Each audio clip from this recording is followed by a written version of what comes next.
Now, which rakat was I on again? Has this happened to you? Does it happen quite often? Well then, you're in for a treat because in this video, I'm going to share with you some tips and tricks to not forget in prayer. Assalamu alaikum Bliefians, you're watching Bliifee, the place to be for balancing your lifestyle with deen and dunya. So let's get right into how to not forget things in your salah.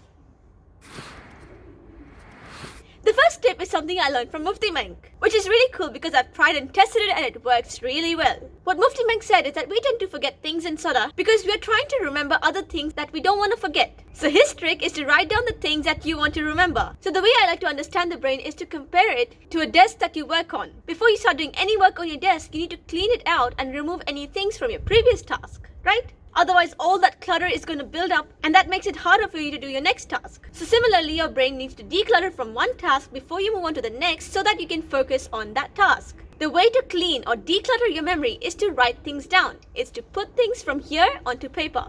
These are things like to-do lists, important things, or ideas that you don't want to forget, etc. When you write these things down onto paper, you're freeing up space in your brain so that now when you go to pray, you can focus on your prayer. You can forget about everything else and focus on your prayer.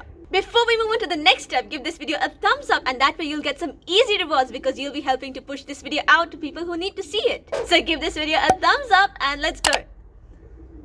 So the second tip I'm going to share with you today is given to me by my very good friend. In this method, we'll be using two different seating positions to remember which rakat you're on. So the thing you're going to do here is you're going to have a separate way of sitting in the first and the third rakats and a different way of sitting in the second and the fourth rakats where you do your tashahhud. So in the first or the third rakat where you don't have a tashahhud to say and you just get up after your sujoods, you will be sitting like this. And in the second and the fourth rakats where you have to do your tashahhud, you'll be sitting in a different position like this. Now, because your feet still retain the feeling of sitting in a certain way, you can remember which rakat you've just finished. All you need to remember for this trick is to have two different seating positions. One position for the rakats without tashahhud and the second position for the rakats with tashahhud. Now, I've been using something similar for remembering whether I have done the tashahhud or not, which is by stretching the finger during my Ashhadu an la ilaha illallah part so that I can feel it here and I can remember that I have done the tashahhud. Try it with me. Stretch your finger like you would do it in tashahhud.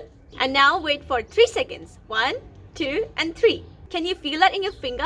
A feeling that your finger was just stretched? Yes, that one. That's what reminds me whether I've done my tashahhud or not. And similarly in the previous tip, which rakat I'm on based on the feeling in my toes from the different seating positions. The fourth tip to not forget which rakat you're on is to have a different dua during sujoods for different rakats. Sujood is the best time to make duas whether you're in salah or outside salah. This is because we are the closest to Allah during sujood.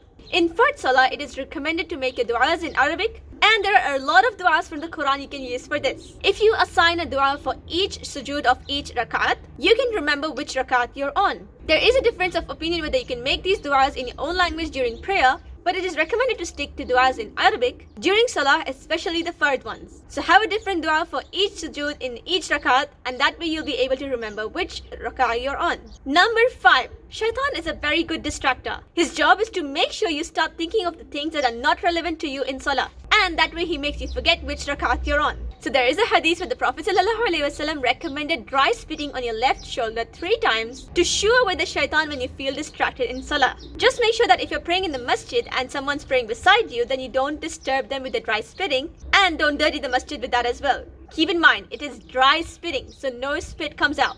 Number 6.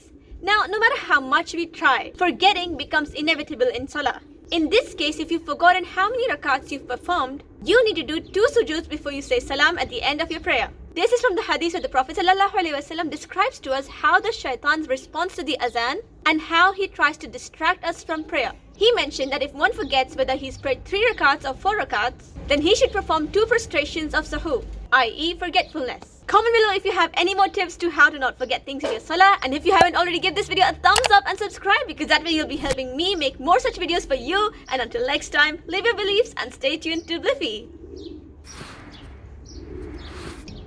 Then he should perform 2